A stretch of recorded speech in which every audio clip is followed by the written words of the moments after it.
thanks all for coming back from the beach. So what do I have to do? So this is I just started it by pressing this button. You see the timer is running. Just press that button the second time when all the questions are I will finished. mainly That, spend yeah. time And discussing when the wiki session starts, you press it again. No. During the wiki positive session, experimental realization Fine. of this I'll do it. fascinating phenomenon. As I said at the beginning, in these orbital-selective Mott phases are prime candidates for non-pure liquid phases in dimensions larger than 1. As such, Just forget they it. are interesting both on No problem. purely fundamental theoretical grounds and experimental grounds as well. I'm not sure whether I can cover all this, but I will try to do something. Let me first remind you, after the introductory discussion yesterday, what one, in searching for orbital-selective Mott phase, what one might be looking for. And so one thing I emphasized more than once was that the key thing, and this is why I announced this as being non-fermi liquid, the key thing is Lagrange's theorem is violated. And in principle, this is something which experimentally can be tested by photo emission, of course, only if you know how many bands in principle you should have near the Fermi level, so for band theory, and if you would have an accurate photo emission experiment for which you could be sure that you see all bands which actually cross the Fermi level, for which you could determine the volume of the actual Fermi space. Other things which might happen in this orbital-selective Mott phase is that Wiedemann-Franz law can be violated simply because, as you remember, this orbital-selective Mott phase is about having two component systems, so you have essentially conduction electrons and a spin liquid weakly interacting with each other. And then this spin liquid component, if it's gapless at least, then it will contribute to specific heat and thermal transport in low temperature limit, meaning that then Wiedemann-Franz can be violated. More importantly, although this is not a clear-cut thing, the magnetic response will be dominated by the spin liquid component, because this is where local moments are. This is where you would expect a large response at low energies. And then that has already been discussed by Luca and also at other places, that in this orbital-selective Mott phase, one expects that the conduction electrons scatter at the local moments. At least they do so at elevated temperature, and that means that at some elevated temperature, in particular above the temperature scale, which I denoted here by I, recall that I was my symbol for the energy scale among the local moments, for the interaction among the local moments. And above this energy scale, one expects something which one would call bad metal behavior, because then you have a strong scattering of the local moments, which is spin-flip scattering on this liquid component. Below that, you might expect some kind of pseudo-gap behavior, and I will discuss this in a little more detail later. So, just as another reminder, which I also discussed yesterday to somewhat more extensively, was when we ask what drives orbital-selective Mott behavior, and we have seen that this has to do with the suppression of screening of local moments, which are formed in the first place by strong correlations, then I have discussed actually two driving mechanisms. One is that in multi-orbital systems there is one-through coupling, which, as Luca explained today very nicely, acts as a band decoupler. So this is something which then promotes the formation of local moments in the most strongly correlated band. And this is something which at elevated temperatures decouples the bands. But in order to stabilize this orbital-selective Mott phase at low temperatures, you inevitably always need non-local effects in order to get rid of the spin entropy of this Mott band. And here I argue that the most clear-cut situation is given if you can stabilize a fractionalized spin. Okay, now here is not, I guess, an incomplete list of various candidates which have been discussed. And I will just walk you briefly through this list and then discuss a few selected examples from here, where this phenomenon of both orbital-selective Mott transitions and orbital-selective Mott phases may occur. One is there are certain heavy fermion compounds, most prominently these two, cerium copper and terbium Vojta to silicon 2, where magnetic phase transitions have been seen, which seem to violate the standard Mandel-Ginzburg-Wilson paradigm. And therefore, people were simply looking for a particular phenomenon stronger than that, and that motivated to discuss quantum breakdown. And I will actually spend some time on the terbium Vojta to silicon 2, because this is a material which has been relatively well characterized experimentally. And I will also use this as an example to show you how the interpretation of experimental data can be quite subtle in this context. Uranium heavy fermion compounds are quite quite interesting when it comes to orbital selectivity, because 5f electrons are less correlated than 4f electrons. And therefore it has been discussed actually for a long time, and here are two theory people involved with this discussion, that uranium 5f electrons could be in between itinerant and localized, and that actually provides a playground for thinking about orbital-selective Mott physics.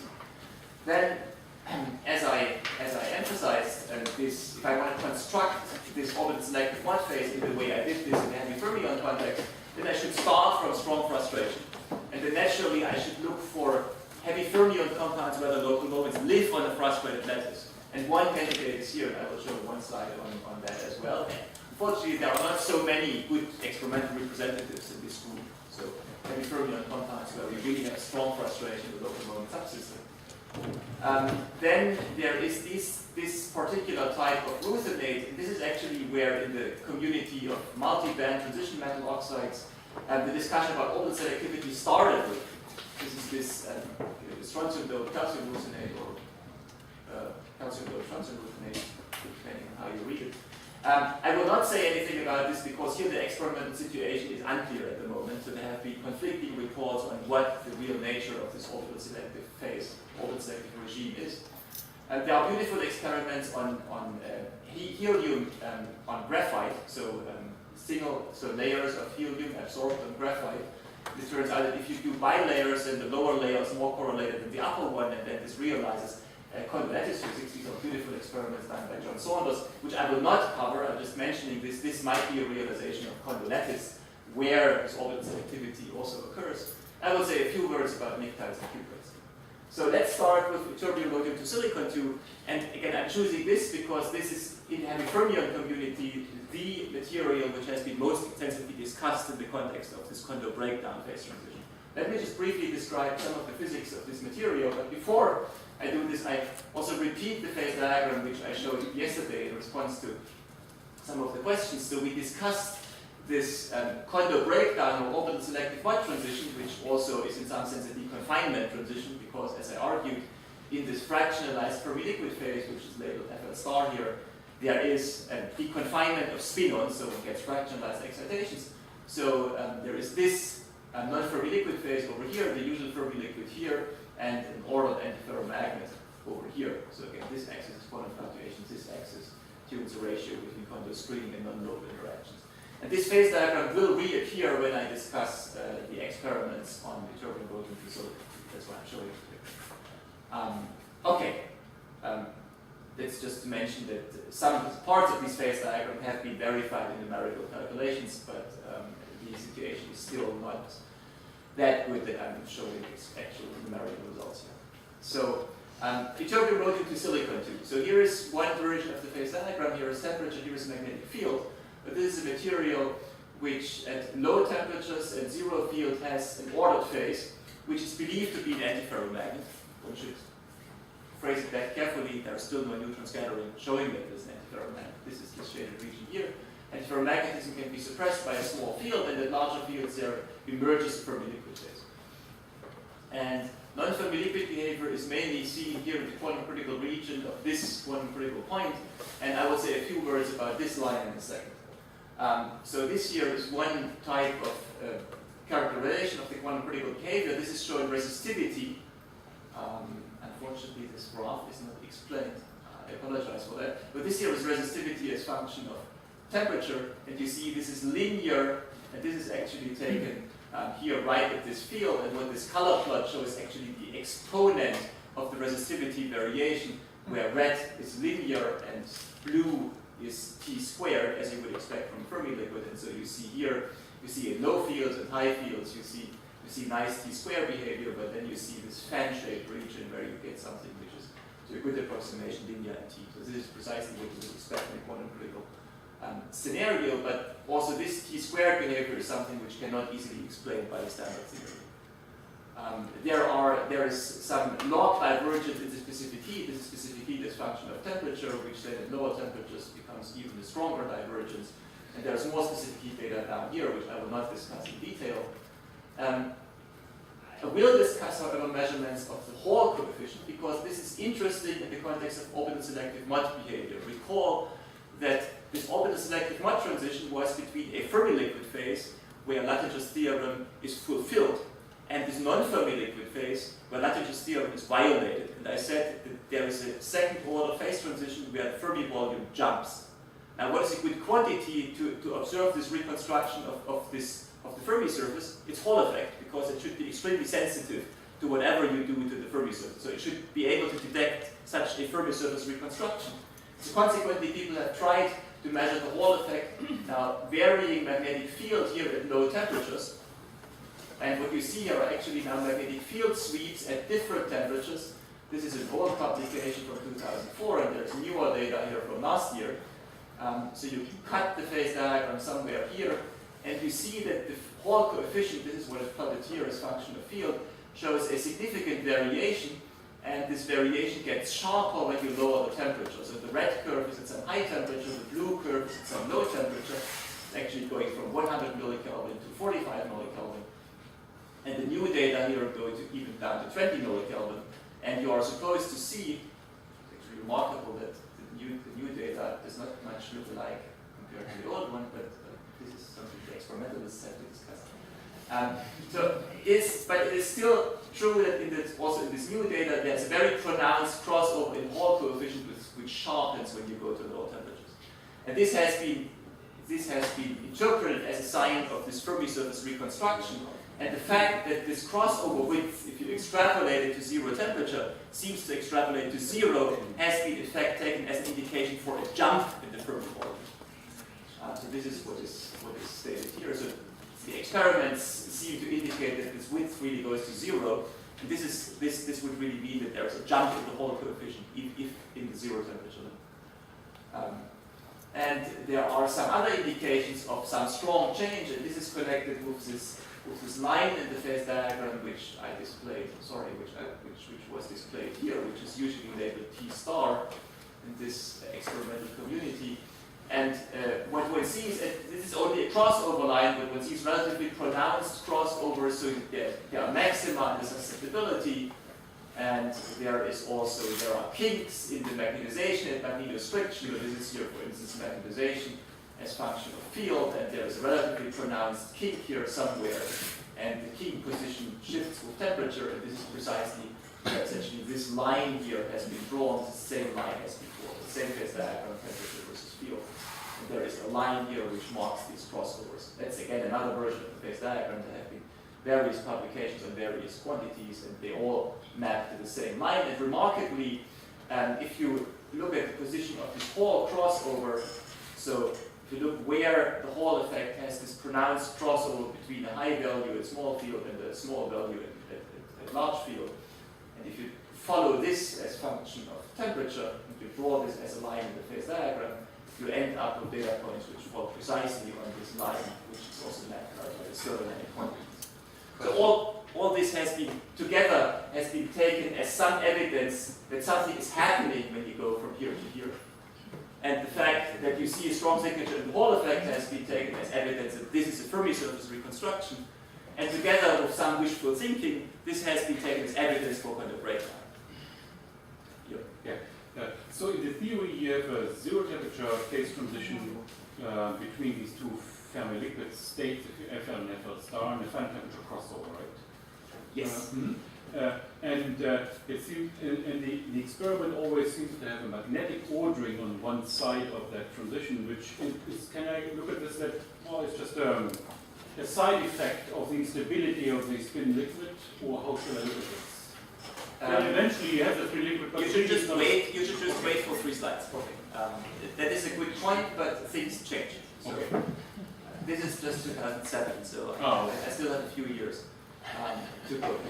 Now, as I just said, this has been interpreted as quantum breakdown, so the idea essentially that the small field state, so again, this state, so there's really confirmed Fermi liquid behavior at large fields. And the small field state is then supposed to be the unconventional one, where apparently quantum screening has broken down. So this is the hypothesis. And so in this phase diagram, the idea would be that at large fields we are somewhere here, at small fields we are somewhere there, and that in principle, apart from the magnetic instability which you just pointed out, this would be a candidate for this fractionalized Fermi liquid phase. But this is just one version of this phase diagram. There's another version drawn by Piers Coleman, but the content is actually the same. And then came doping experiments. And so what people did is they replaced rhodium either by iridium or by cobalt. So this is isoelectronic doping, which essentially acts as chemical pressure. And here are the phase diagrams. What happens is that if you put cobalt in, then you increase the extent of the magnetic phase. So magnetic order is now gone up from 60 millikelvin to 0.5 or 0.4 Kelvin, and it also extends much further out in field. Whereas for the iridium doped sample, the order is barely visible. And fermi-liquid behavior still occurs out here, but this T star line, as now measured by the thermodynamic signatures which I pointed out, essentially stays where it is. And now if you buy the interpretation which I just gave, then you can draw the following zero temperature phase diagram. This is now field, and this is doping, where this side is iridium doping, this side is cobalt doping. That here you have this green line is now the onset of magnetic order, and this red line is essentially where this T star line merges, where it goes to zero, where the supposed Kondo breakdown, to be precise, I should only call it Fermi surface reconstruction, at this point happens. And then this maps out this type of phase diagram, and then you can ask, is this here now a candidate? Now here the magnetic instability has been suppressed. Apparently here we have a good chance to see the pure version of the fractionalized fermi liquid. The question is this a candidate for this interesting phase?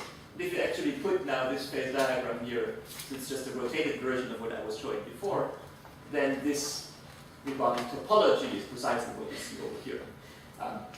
This fractionalized antiferromagnet, which people asked about, I mean, this here apparently is simply an antiferromagnet, but the aspect of fractionalization in this magnetic phase is something which is extremely difficult to detect if it exists. So for the time being, we just call everything which is green an antiferromagnet. Okay, so in principle, one could declare victory, but things are more subtle, I believe. And there are a few features which are a bit disturbing, and I will spend now 3 more minutes in trying to destroy the nice scenario which I just advocated. Namely, the disturbing features are, as I just said, this T star line moves very little with isoelectronic doping. That is what these phase diagrams tell, and that is essentially saying that this red line is essentially flat. But that is disturbing because if you do this type of chemical pressure, then you would expect that you somehow change the balance between Kondo screening and non-local interactions.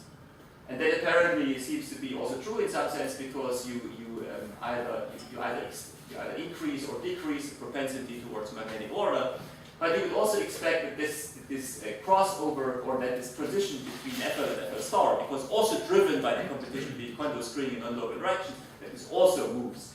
It doesn't. Another thing is that the features of which are associated with this reconstruction apparently are never observed in zero field, and one might wonder why.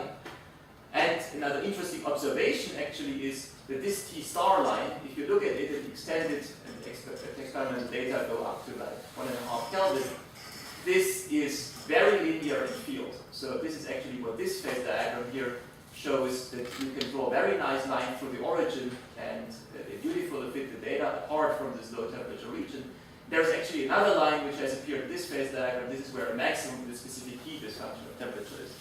Also beautifully extrapolates through zero for an unknown reason. All this is, I believe, not easily consistent with this hypothesis of Kondo breakdown. And so we have proposed something alternative, which is much more down to the earth. And somewhat disappointingly, it fits the data. And I will just describe this very briefly. The idea is that we are, to a large extent, dealing actually with band structure physics. Again, this is, of course, somewhat more disappointing, but the idea is the following. The idea is we have some very narrow piece of a heavy fermion band. So the cartoon picture is here. So suppose this is the heavy fermion band structure. And due to some accident, we have a very flat piece of the band somewhere, which in the ytterbium, rhodium to silicon 2 material happens to sit at the Fermi level. Then it's clear if you apply a small field, then you can split this such that this band for one or two species disappears from the Fermi level. This is what you would simply call a Zeeman-Ribble-Lifshitz transition, now of an extremely narrow band. And with this assumption, one ends up with a phase diagram which essentially has now critical points, 1 or 2, where Lifshitz transitions occur. However, since the energy scale of this band, and thus the effective Fermi energy for this piece, for these quasi-particles here, is so small, there will be very soon a crossover to something which is a high temperature regime where in some sense the temperature is higher than the effective Fermi energy of the fermions which are involved. That's a very unusual regime we usually don't talk about. It's a temperature higher than Fermi energy, but this is not classical because there are various constraints here, because you have to keep particle number constant and other things. And it turns out that in this regime one observes non-Fermi liquid behavior very similar to the experimental data. And so we have just done a few toy model calculations which are in this paper here, showing that there's reasonably good agreement with experimental data, at least at elevated temperatures, where essentially this interesting physics is supposed to apply. So for thermodynamics, we just assume the density of states, which by some accident has a large peak. I mean, this is supposed to be a band structure accident, and then from this we can calculate specific heat and susceptibility, and we all see there's a strong divergence at low temperatures and small fields. There's non-Fermi liquid crossovers very similar to experiment. I'm not walking you through any details now. And remarkably, there is an almost jump in the Hall effect. One should say there is no strict jump in the Hall effect because this is a Fermi surface reconstruction which proceeds via a Lifshitz transition, meaning the transition is about a Fermi pocket appearing or disappearing upon variation of the field. And I guess some of the audience had even done the calculation. This is where the Hall coefficient does the following. It's constant on one side, and in 2 dimensions there's a square root variation on the other side. In 3 dimensions, a linear variation. But because the energy scales in this game are assumed to be very small, this thing here is extremely sharp. And so the statement would be, if people would measure not down to 20 millikelvin, but down to 0.2 millikelvin, then they would see it. But that is not where experiments can be done. And so we can trace out actually this crossover line of Hall effect, and these beautiful linear elevated fields, and has this deviation which comes from the fact that this Lifshitz transition appears in the finite field. Okay, so there's more to it. The funny thing is that in this scenario we get actually non-Fermi liquid power laws, which are very deceptive over more than a decade. It's just crossover. But this scenario actually has nothing to do with orbital-selective Mott, right? It has nothing to do with orbital-selective Mott. I'm just telling you this because I want you to be aware of that the interpretation of experimental data can be very subtle. And again, we get beautiful power laws for more than a decade, which have nothing to do with asymptotic power law behavior. It's a resistivity linear temperature behavior. I didn't dare to do a resistivity calculation because then I would not only need assumptions on band structure, but I would also need assumptions on scattering rates. I didn't do this. So we concentrated, this Hall effect calculation was the simplest one you can do with constant scattering rates, just Boltzmann, just to demonstrate that one can get a crossover as seen in experiment. Sorry, it seems to me that this scenario would be sensitive. Has there been any measurements of something like thermal power or thermal expansion and so on? Because this picture is this very sharp picture, you can also just model or predict or whatever behavior of thermal power. Of course, of course. There have been various measurements, and I cannot claim that this describes everything down to low temperatures. And I'm certainly not claiming that everything about ytterbium, rhodium to silicon 2 can be explained in the quasi-particle picture. I mean, this would be ridiculous. I mean, there is an ordered phase, and there is a strong tendency towards ferromagnetism, in fact, which is seen in the susceptibility. But what I'm claiming is that most of the signatures which have been interpreted in favor of this quantum breakdown scenario, and which seem to speak in favor of at least the Fermi surface reconstruction, can be explained within this relatively simple picture. Of course, there is collective physics down at very low energies, But this seems to be a reasonable explanation which actually solves the puzzles I was giving before, namely the fact that you get this crossover lines which extrapolate through zero because it's just Zeeman physics, and the fact that nothing happens when you do isoelectronic doping. This is essentially an interesting question now. How can we distinguish this scenario from the quantum breakdown? And so I'm claiming here essentially that this Zeeman-driven Lifshitz transition. It's really about moving this thing away from the Fermi level. And if you just do chemical pressure and you don't distort the band structure too much, then this will essentially stay robust. However, the way to change this is to do carrier doping, because then you could move the Fermi level out of this narrow band piece, this flat piece here, and then things could change.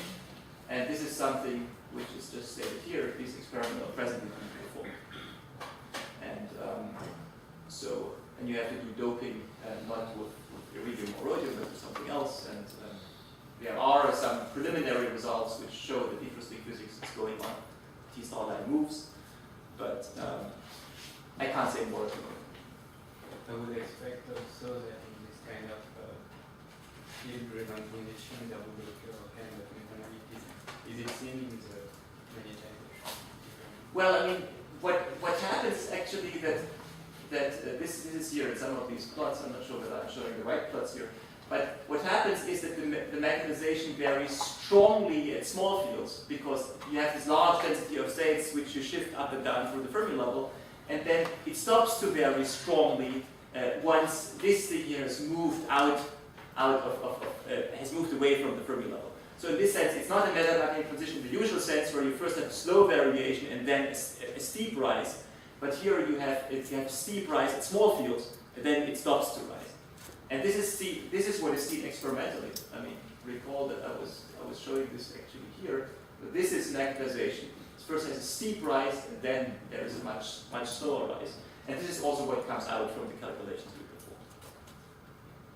Again, I'm not saying that this explains everything, but I'm just want to caution you that sometimes maybe the physics is much simpler than one would hope. Okay. So, just a few slides, just one slide on this issue of uranium compounds. As I already said, the 5Fs are less localized than 4Fs, and therefore it has always been discussed that actually there have been phenomenological interpretations of experimental data, successful phenomenological interpretations of experimental data, simply assuming that some of the F electrons, typically you have like 3 F electrons in some of these compounds, that some of them are actually localized and others are itinerant. So people have actually put this as an assumption into band structure calculations. And with this assumption, they were essentially able to explain a large body of experimental data, but at this point it was an assumption, and of course, one should justify this by saying this is an orbital-selective Mott phase, where a few of the F electrons are localized and others are not. And I'm just showing a preliminary result here, which comes from Dresden, but as far as I know, it's still not been published, where people try to do a mean field theory for a corresponding model for uranium platinum-3, and the only thing which you're supposed to see here is that there are various phases in which some of the F states are localized and others are delocalized. So I'm not going into details here, but this is something one can think about. And again, these uranium compounds are in principle very good candidates for this physics to be realized. So another thing, which I already just briefly mentioned, is frustrated quantum lattices. So as I said, if I want to start from a spin liquid, I should look for a quantum lattice system where the local moments live on a strongly frustrated lattice, and unfortunately there are not very many, at least not that I'm aware of. But one candidate is this material here, where the 4Fs from praseodymium live on a chiral lattice. But this is something where there's also a rather strong spin-orbit coupling, and this is to believe, at least to some degree, to realize spin-ice physics. Is it really stronger anisotropic? Or is it It is not that strongly anisotropic as it is not that strong. So I mean, this is, you don't see, I mean, not sure. So many things about this compound are not understood, and I cannot cover this in any depth. This is not as strongly anisotropic as the usual spin ice compound, so it's not like the dysprosium and so on. But at least there is pyrochlorates, which in itself, even without strong anisotropies, can. There's Japanese paper, Udagawa and Madam about this, and they say that it has nothing to do with contact. So it's geometrical constellation. It's, I mean, it's one of the recent so what Is it a metal? it's a metal. Good. So the first thing is we have local moments which live on this frustrated lattice, and we have 5D conduction electrons coming from the iridium. Now, whether there is really Kondo physics going on is not so clear to me. And of course, if we are from the outset in this situation where we have a fractionalized Fermi liquid, in other words, where the conduction electrons do not talk much to the local moment electrons, then of course, by the usual measures of what you would, by the usual means which you would classify heavy fermion compounds, this is something which you would not detect, because the fermions would be light. There would be little signatures of Kondo screening, but of course still it would fall in the class of models we have been discussing. It's just on the side of the phase diagram where Kondo screening is ineffective. Then of course it may not be justified to call it heavy fermion, so people have called this metallic spin liquid. And so what is seen experimentally is actually, so there is strong magnetism coming from those local moments with a Curie-Weiss temperature which is of order 20 Kelvin. And and there's no ordering down to lowest temperatures measured. There are signatures of spin freezing below 0.3 Kelvin, which this looks glassy, but there's apparently no real long-range order. But a remarkable thing happens at roughly 1.5 Kelvin, maybe below this temperature scale, there's an anomalous Hall effect appearing. And so the interpretation is that perhaps below this temperature scale, there is a spin liquid which breaks time reversal, and this causes the anomalous Hall effect. Then the possible scenario, and again I have no time to cover this in any depth, the possible scenario would be that we would be talking about in the local moment sector, about time reversal breaking spin liquid, which then interacts with conduction electrons. And of everything which I've said, this would qualify as an FL star phase, as a fractionalized Fermi liquid, because only the conduction electrons are really contribute to the itinerancy. And this is what might be going on here. As far as I know, there is no good neutron scattering in this material up to now, and therefore the real nature of the magnetic state at low temperatures is not known. Okay, but this is certainly a very interesting material to think about. Now, let me make a few remarks about 5 left. That's interesting. Well, and I should probably jump over the iron arsenides. Let me just show this one view graph. So this is something which has come up, of course, already a number of times here at this summer school, namely the idea that the correlation strength is different in the different d orbitals of the iron arsenides. And let me just flash this one view graph, which I've taken from this paper here of Christian Haule and collaborators, where various, these are results from LDA plus DMFT, and here are various compounds listed, and what this is supposed to show is the effective mass of the various D bands as extracted from the LDA plus DMFT calculations. And what you are supposed to see here is, there are actually also a few experimental data points here, but if you just focus on the theory ones, what you are supposed to see here is that for essentially all the compounds, the effective masses are different, but in particular in the 1-1s, there are now d orbitals here where the effective mass becomes very large. And so apparently, if you imagine raising the correlation strength even further in this type of calculation, you could imagine that this band here makes it into an orbital-selective Mott phase. Now, in this particular calculation, the authors claim that they do not find orbital-selective Mott phase for any of the compounds here. Apparently, this one would be the best candidate, but it just doesn't make it. There are other LDA plus DMFT calculations, for instance, by Luis Carco and collaborators, claiming that in the 1-1s one can get an orbital-selective Mott phase. I guess this issue is not clarified on the theory side, neither it is on the experimental side. So I'll just stop here and leave this to the iron arsenide experts. So let me just skip this and let me spend the last like 2.5 minutes of cuprates. And this is of course much too short to say anything reasonable. So let me just try to say a few things which I think is relevant, which I think may be relevant. So here is a cuprate phase diagram, and what I will try to at least propose as a speculation is that this scenario I talked about, namely a fractionalized fermi-liquid, may be relevant to underdoped cuprates, to the pseudo-gap regime of underdoped cuprates. This here. And for this, of course, it's important to recall that we start from a Mott insulator, and, well, this is pseudo-gap, we all know this, we can skip this, and let's just, because this has been important in the entire discussion, let's just recall what Lattiger's theorem says for cuprates. Of course, this is, we are now in one band system, so things are simple. This is the large Fermi surface of cuprates, which is supposed to have a volume which is given by one, so inner occupied thing is supposed to be given by 1 minus x electrons, where x is the whole doping level, equivalent to 1 plus x holes are outside here. And I think the unsolved problem is really what happens in a weakly doped Mott insulator. And the first thing which comes to mind is that perhaps in a weakly doped Mott insulator, the charge carriers should be holes. And hence, one would then expect, if this is by any means a Fermi liquid, or it has a Fermi surface, one would expect a Fermi surface which is given by the number of holes. So in other words, there would be a whole Fermi surface with a volume given by x.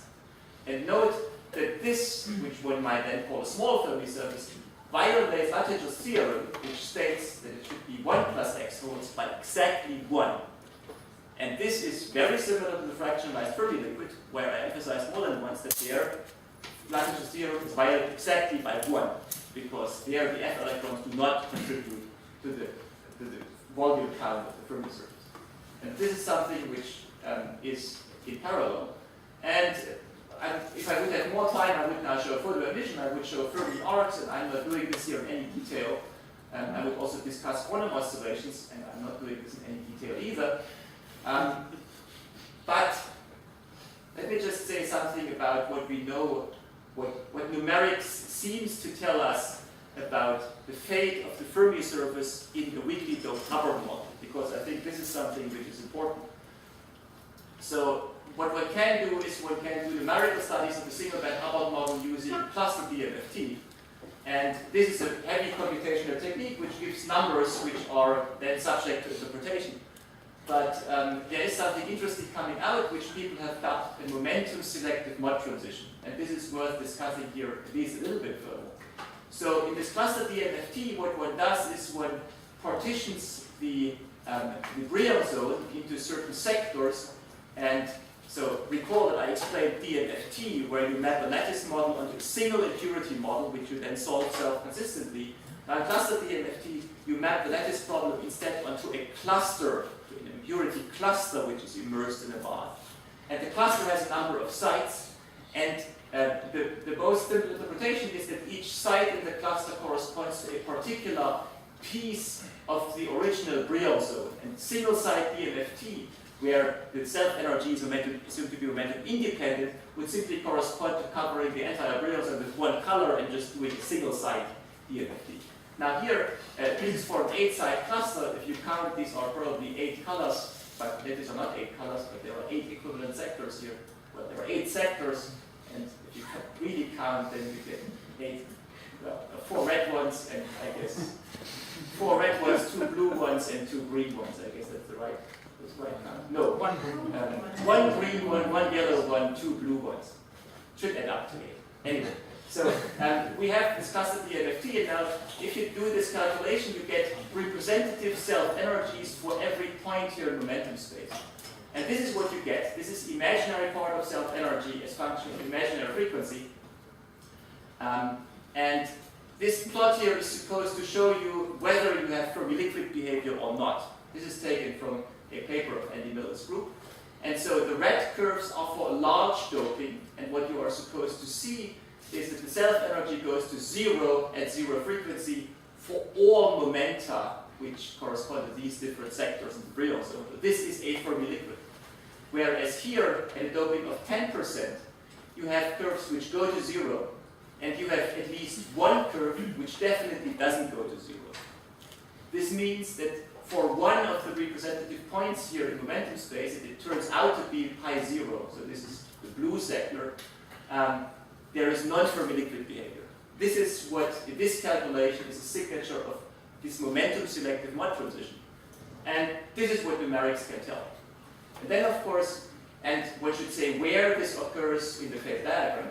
But this here now is the phase diagram for a Hubbard model, this calculation of some finite T prime, which breaks particle symmetry. And then half filling is here, this black line is a Mott insulator. And then this line here is a branch length U over T. And then this momentum-selective Mott phase occurs in this region of the phase diagram. So it occurs in large U and small doping and an asymmetric fashion between electron and hole doping. And now the claim is that this here is actually what numerics can reproduce and could be a fractalized Fermi liquid phase. And there has been more numerics which actually produces now Fermi pockets. So this is the same type of calculation where the people were a bit bolder and extracted now rings functions. And this is here showing a quarter of the Brillouin zone, and what you are supposed to see here is a Fermi pocket at small doping. This is at 9% doping, whereas at large doping, 14%, you get a full Fermi surface. Note that this is a calculation without T prime, therefore the Fermi surface has a long curvature as compared to what you are used to.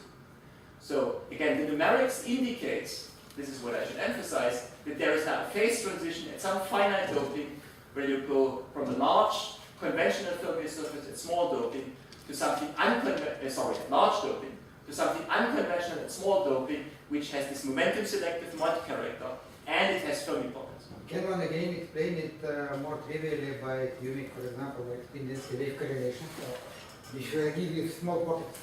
Well, this is a then it will be again band structure. this is a Small calculation. pocket like a spin-density wave. This is a calculation where symmetry breaking has been suppressed by hand. So in other words, what cannot Right, be but correlations may still be there. Maybe short wave correlation are enough to create almost these pockets. Of course, it's not long wave short. Action is the same as the long wave. well, I mean, For pockets, short range correlation numerically might be enough. I mean, strictly speaking, of course, if there are only short-range correlations, then at lowest energies this should not occur, because then then the magnetic fluctuations would be gapped, and they would only influence the fermions at some elevated energies, and at low energies we should have conventional fermions.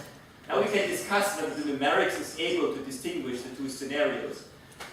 For the moment, I'm just stating what the numerics gives, and I should of course also emphasize that here we have, so this is the Fermi pocket, and we have no real understanding of this low doping state.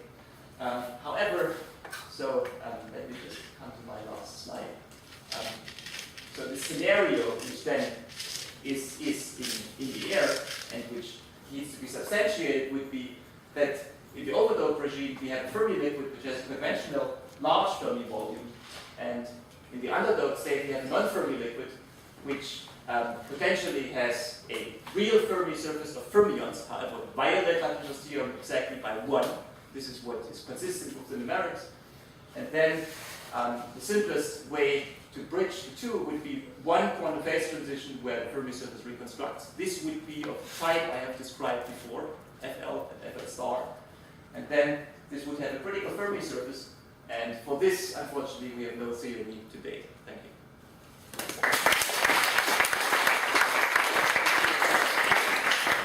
Questions? So, all in all, how would you characterize the magnetic response of the fractionalized Fermi state? What are the essential points of the is it under what conditions is it undergo transition, or under what conditions is it how does it behave? So you want neutron scattering. You want to do neutron scattering, for instance. Yeah, I just wanted to look at the magnetic response, how it responds to magnetic field. That, of course, depends on the nature of the spin-liquid component. I mean, as I said, the magnetic response in such a situation is very likely dominated by the spin-liquid component, because presumably the conduction electron component has a large Fermi energy, and hence it will only weakly respond to applied fields. And then, as I said when I discussed spin liquids, in principle there are gapped spin liquids and gapless spin liquids. And depending on what you have, you either have a response in very small fields or you only have an exponentially suppressed response. If you apply a field large enough to do really something to your spin liquid, then this gives way possibly to ordered states. So there have been calculations where you have, let's say, a spin liquid model in a reasonably large field, and then you can, for instance, get into a spiral state before you go into a fully polarized state. So, and the phase diagrams may be very complicated, and that really depends on microscopic details, and there's not a single unique answer which one can give. But there will be a magnetic response, and if the spin liquid is gapped, then of course the response will only occur once you have closed the spin gap, and very likely once you have closed the spin gap, the topological nature of this phase disappears, and you instead run into a conventional, for instance, spiral state. Now, applied to cuprates, this discussion is probably not very useful because here the fields are too small.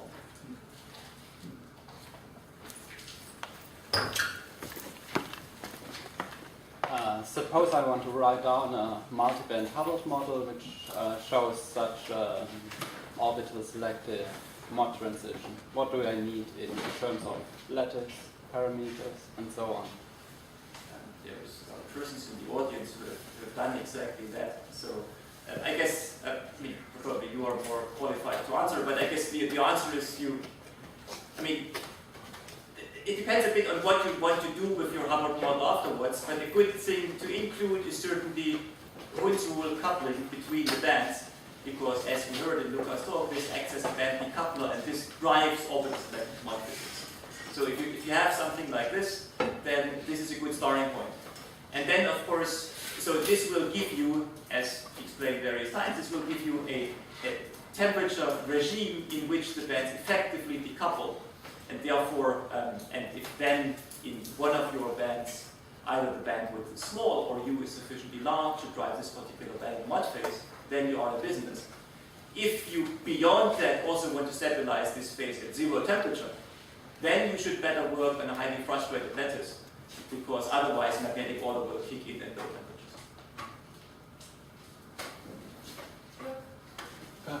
In the Zeeman-tuned transition, it was very obvious why magnetic field is the driving parameter. In the much more appealing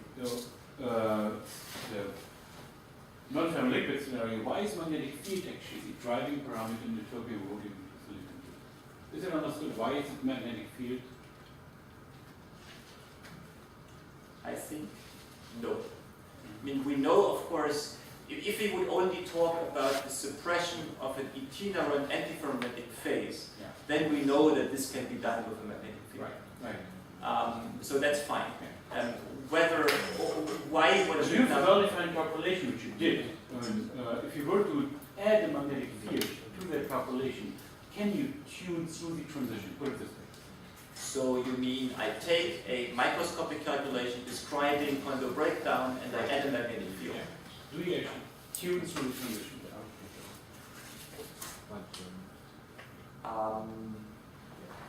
This is a game we only play partially. It could I be. mean, it's clear that if your field,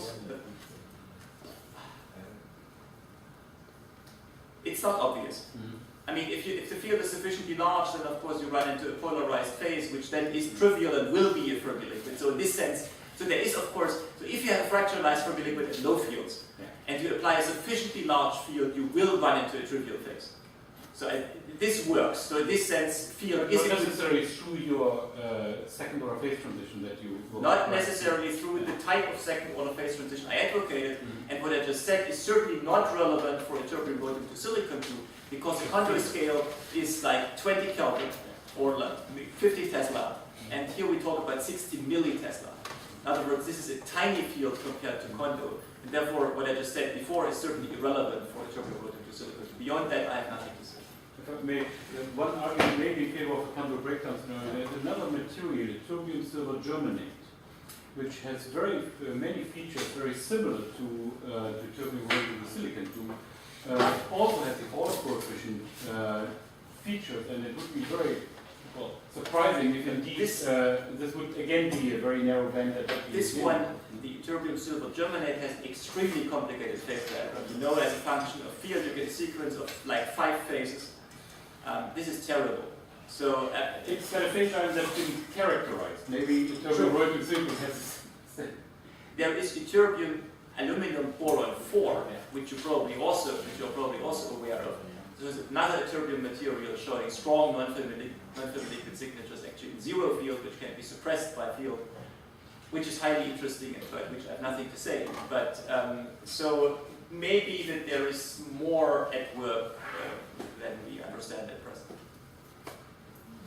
Yeah, in your sixth picture of the bent leg of the serbian system, this sharp peak at dense state. Yes. What energy scale of this peak you need to fit the data?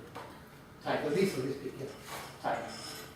What, Let's see whether I've written Of it which down. order?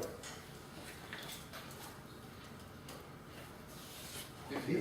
Peak of the least 15 millikelvin. This is the energy scale, right? I mean, in the ytterbium rhodium to silicon to phase diagram, this here is like 60 millitesla. This is like 50 millikelvin. So this is the energy scale which is So involved. it looks like you would need the peak of this of say 15 milli. Yes. So I mean, if you compare this in electron volt, it's a ridiculously small number. And of course, I mean, this is an assumption at this point. And okay, I'm just stating that such a scenario fits the data. That's all I'm But saying. can you actually get same technological description if this peak is not really pure accidental band structure, but really kind of has some intrinsic nature like condor or whatever? I mean, there is The actually. technological picture might be still the same, finally. But the origin might be not simply this accidental very flat band. Perhaps, Because the band perhaps, is I not mean, a 15 this, millikelvin is kind of. this here, yeah, sure, it sounds extremely unlikely. I mean, there is in principle, one can, in the context of, let's say, quantum lattice compounds, one can discuss what actually the real interplay of quantum lattice physics and, let's say, Van Hove singularities is. And this, I guess, has not been worked out in any detail in the literature, and I could imagine that there is a mechanism at work which, in some sense, leads to a strong pinning of Van Hove singularity-like features to the Fermi level via strong correlations. So this is a speculation at this point. We are just doing some microscopic calculations in this direction at the moment. So if I claim that this number here is reality and a pure accident, then of course that's a rather strong claim. I could imagine that there is a bit more systematics behind this. But still it's an accident in some sense because the behavior of this material is really special. I mean, cerium copper gold, which is another candidate for quantum breakdown, behaves really differently. I mean, it has always been said that these materials are rather simple, rather similar, but that's only a superficial view. If I remember correct, yesterday as a good candidate for violation to Fermi liquid phenomenology, you mentioned manganese silicide, monosilicide. Do you have something to say about this system? I have something to say about this system, but this falls into an entirely different class. So, I mean, this is a clean metal, d electrons, no condo, probably nothing interesting happening to the Fermi surface, at least not primarily. And there, the physics seems to be driven by physics of spin spirals. So this material has a spin spiral phase at ambient pressure and low temperatures. And when you apply pressure, then you can suppress the spin spiral order. It's actually to leading order, it's a ferromagnet, and with weak spin orbit coupling combined with inversion symmetry breaking, you get a spiral, long pitch spiral. And once you suppress this by pressure, you run into a phase which, according to neutron scattering, has a strange type of partial order, which is not understood. And in the same range of the phase diagram, you get P to the 3 halves resistivity. Beautifully clean material. So this is something, this is, again, a completely different type of physics, but it seems to be a very good example for a stable non-Fermi liquid phase in a clean 3D material, Okay. which again is not understood. Any other question? Yeah, for the praseodymium-based compound, I don't know, like a sushi. So you mentioned that you really can be a fractionalized Fermi liquid, right? but the rates take reversal. So what is the other parameter? Okay, so I mean, first of all, the fractionalized Fermi liquid doesn't need any order parameter. I mean, the clean version of it, which I was always presenting, this has topological order, but no symmetric break. In this particular case, the speculation is that there's kind of a symmetry breaking spin liquid underlying the anomalous Wall effect, and this has a finite scalar chirality. So there would be E-sig transition to a finite scalar chirality. This is the speculation. And there have been some calculations based on this speculation, which in principle fit the data, but yeah, there's no real sharp thermodynamic phase transition seen in the material. More looks like a crossover, therefore one should really call this a speculation. But the anomalous Wall effect is a significant finding. Any other question? Then I have a short question. I mean, it's actually following the question of what can be the driving force, what you should include in the Hubbard Hamiltonian in order to have orbital selective phase transition. Why not spin-orbit coupling? You're free to include it. In principle, I think it can play similar role to. But well, I must admit I've not deeply thought about this. If it's small, I guess it won't change much of what has been said so far. If spin-orbit coupling is really large, Like in iridates, there are some iridates where That's- spin-orbit coupling is that's half electron volt. that's an interesting question. At the moment I have nothing to say about it. Because This- that can also, I think it can also be a source of like, Okay, this discussion has not been made anywhere, and it's interesting to think about. I have nothing to say. any other questions? So then let's finish Matthias.